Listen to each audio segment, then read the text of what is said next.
What's up, everybody? Khaled Iwamura here from inhalton.com, and I have the mayor of Burlington, Marianne Meed Ward, on with me. We're going to start off with very sad news about an 8-year-old that was tragically killed outside her school. What are your thoughts, and what do you have to say to the city? Well, I want to, on behalf of all of my colleagues on City Council and the staff at City Hall, express our deepest condolences to the family, to the entire school community, the friends and neighbors who knew the family, and the first responders who were there attending at the scene. This is a unimaginable tragedy, and the community is grieving, and this will take many weeks and months for us to come together as a community to grieve this situation. And the city is standing with our community. We're standing by to assist if anything is necessary. And the most important message, I think, is just to say that our hearts are broken together with our community today, and we are all grieving.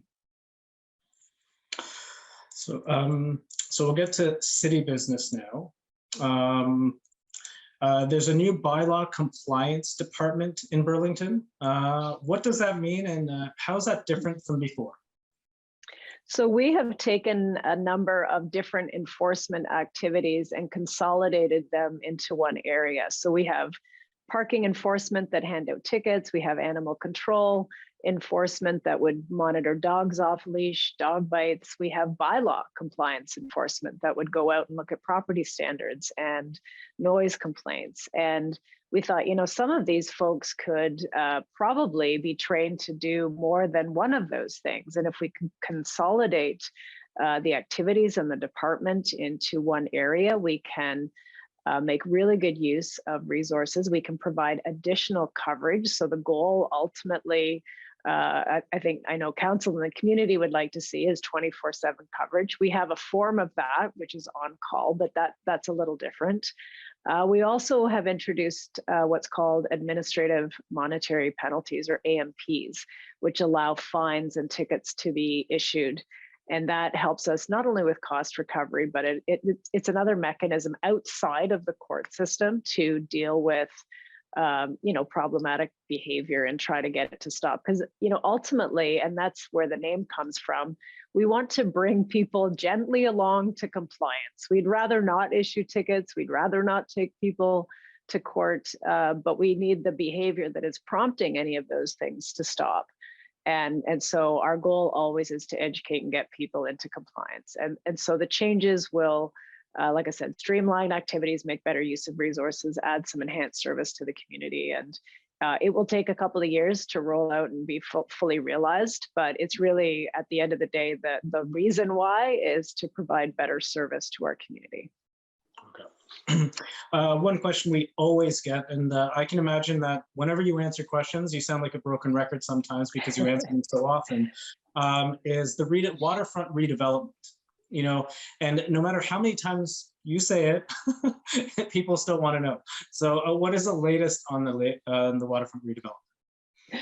And I understand that people care very passionately about our waterfront. The proposed redevelopment, for folks that are just tuning in, it's at Branton Lakeshore, a proposal for 2 35-story towers. Council rejected that as not being compatible with our vision for a key site in our city right beside our jewel of a waterfront, which is Spencer Smith Park.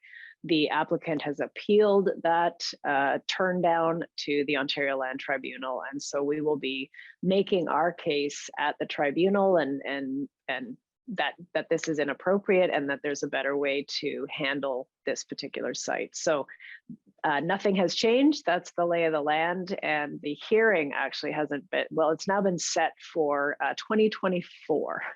So it's a long way off before there will be anything approaching a decision. And we hope to be able to obviously make our case that there are better ways to deal with this particular site than what's proposed. Okay. Everything status quo until 2024 minimum. That's right. Okay. And if anything changes, I will tell you. Okay, but awesome. but feel free to On your, ask. That'll be the same answer for a while, though. it'll be your headline on the news on your newsletter, right? So That's right. No news is good news yeah, on that one.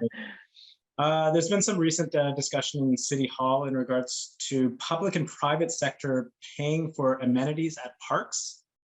Hmm. Well, it's part of a larger discussion where we recognize that we as the city cannot provide all of the services and amenities that our community needs. We're a growing community. We've unanimously endorsed the housing pledge of 29,000 units by 2031. But we can't just build housing. If that's all we do, we will have colossally failed our community on quality of life. We need parks, we need amenities, we need community centers, jobs, services, all of that, so that people can really come outside their front door and find much of what they need for daily living right within a very easy walkable radius.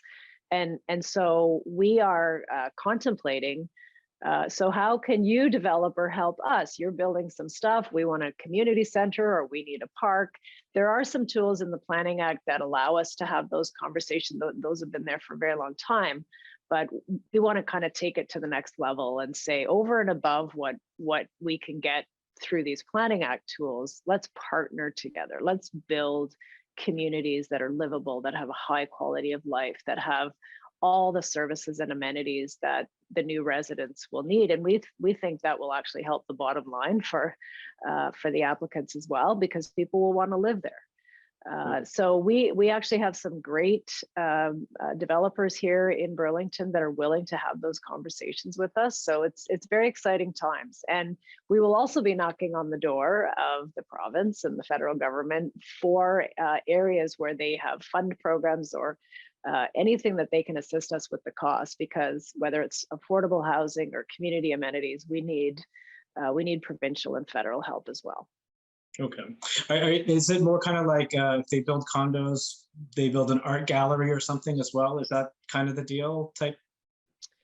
Well, the discussion, it would depend on what we've determined we need in the community. It could be a community center with pickleball courts. Right. It could be a new ice rink. It could be a library as part of a development application. And we're starting to actually already see those proactively come forward. So members of the development industry recognize that their proposals and their projects will benefit from having on-site community amenities. And if they can get us to partner with them, it saves them money, it saves us money, and it delivers a better product and quality of life for the residents that we're all serving. True. I still can't believe how popular pickleball is, but hey. I have yet to play it. I've watched some games. I have not had a chance to play it, but it's an interesting game. Yeah, I haven't played it either. Robert Bateman High School is going to be converted to a community hub. Will Robert Bateman name still be tied to this community hub, or is it still too early to talk about? Yeah, very, very early days. So we right now are focused on making sure that we do the renovations that will benefit the community space, that we get the tenants in that are paying a huge part of the capital and operating, and then we will make sure that we have community space as well. So there's already going to be the existing pool, which we didn't own, but we will now. Gyms, which the school board owned, but we will own and be able to permit. Our library will be moving in. And then there's about 40,000 square feet of space still unallocated that this year we're going out to the community to have a conversation to say, what do you want to see in that space? Let's talk. And so once that exercise is done, we will then be in a better position to say, what about sponsorships? What about naming rights? What about changing the name? Do we want to keep the name? So that is very far in the future. We want to decide as a community first how this space will best serve our community needs. And that's the conversation that we're going to have this year. Okay, awesome. And one last thing. So when I put out my video saying, hey, ask questions to the mayor of Burlington, yesterday there was, I guess, there's a rumor going around saying that Costco is going to be moved from Burlington to Oakville. Have you heard anything about this? Because 9 out of 10 questions were about this. Have you heard anything? Oh, I have not. Okay. However, I can certainly inquire. Our economic development folks typically have a good handle on who's coming and going. I would find that quite shocking. Costco is well used and loved in Burlington and has a prime location.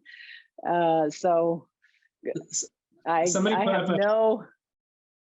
put up I- a really nice map on Reddit, and everybody's going bonkers, and like everybody's, concerned, confused, and everything. Anyway, so I just thought I'd ask.